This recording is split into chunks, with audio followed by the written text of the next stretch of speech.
Hey, so today's February 3rd. So last night was the WoLF event in Seattle.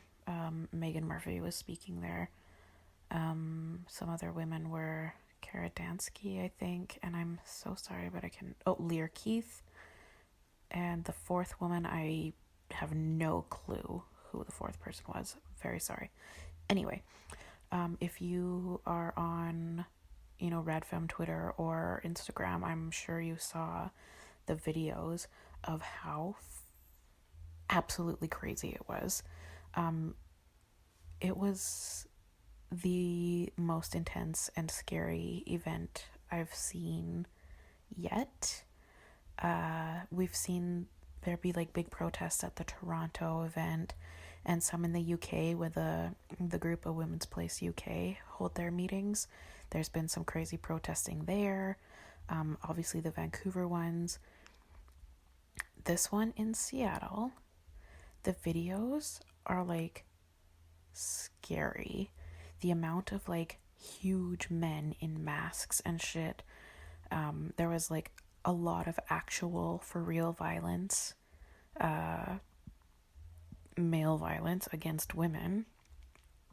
There was multiple arrests. There were people literally carried away by police officers, like both feet off the ground, carried away in handcuffs by police officers. Like, it was scary shit. But the thing I want to talk about most was the YouTuber Benjamin Boyce was there and talking to people in the crowd about why they were there, what they were protesting.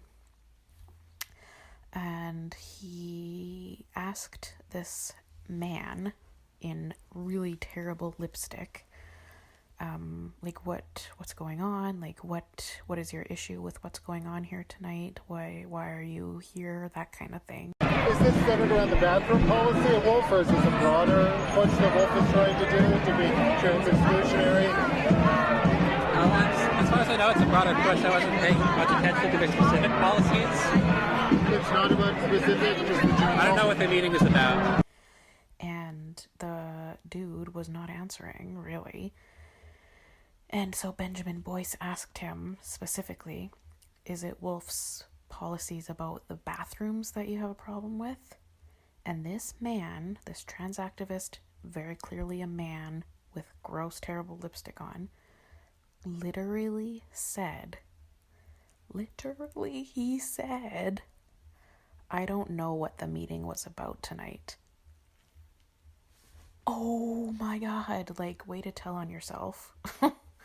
And then he also said, a quote, I didn't pay much attention. So that like begs the question, how many people were there not knowing literally at all what was going on inside? But they're just like such a fucking hive mind cult that everyone turned up. Like, this person was carrying a sign and everything and literally said, I don't know what the meeting was about. Didn't know what was going on. Had no idea. Didn't know at all why he was there for real. Just that, his fellow cult members told him to be there, and so he was with his sign. Like, that's what we're up against when it comes to this shit. It's like, yes, trans activists are like very loud and they're everywhere, but when you come up to somebody face to face, one-on-one, and ask them, why are you here tonight? Why are you protesting? What is your issue with what's going on here tonight? They don't even know. They literally don't know. That's so scary, and that really, I think, speaks to the powers of the trans cult, that people literally don't know why they're protesting or what they're protesting. Yeah, how do you even begin to combat that and to address it? I have no idea where we can even begin when these people don't know what they're there for. They don't know who they're protesting, why they're protesting, what they're protesting, what the beliefs of the people they're protesting are. And they'll admit it. That's really crazy to me. And it's totally nuts. But yeah, the event was very scary. I wasn't there, but I saw everything on social media. But yeah, it was very scary. Like, it was a really intense one. And so major fuck yeah props to the women who organized the event, the women who spoke at the event, and the women who continue to do this important work. If there is an event like this in your area, in your state, in your province, your city, go. Buy a ticket and go. We have to show up to these things. We have to, you have to go. I wish I could. There hasn't been any sort of these kinds of talks or anything anywhere near to where I live. So, I mean, obviously, like, I could organize one, I suppose. And maybe that will be a goal for 2020. But, if there's something close to you, like, buy a ticket and go. Tickets are usually very cheap, like $20, whatever. Go. Because it's important that we support the women who are putting these things on, and also that we show up for them. Like I said in one of my last videos, like, you can't just, it's not enough to just say that you support these women that are doing the real world talks and presentations. You have to show it.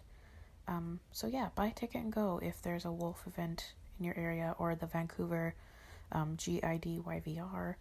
If you're not in the United States or Canada, like, let's see, there's a Woman's Place UK, there's For Women Scott, there's Speak Up for Women in New Zealand, there's I don't know. Those are the ones that are coming to mind specifically. Let's see. There's the Canadian Women's Alliance, obviously WoLF in the United States. I recently learned about an Australian version of these type of things. Cannot for the life of me remember the name. I only learned it yesterday. I'll put all the links to, like, these different organizations' YouTube channels and Facebook links in the description. I'll also link to the video of Benjamin Boyce confronting that insane trans activist. Okay. Adios. Bye.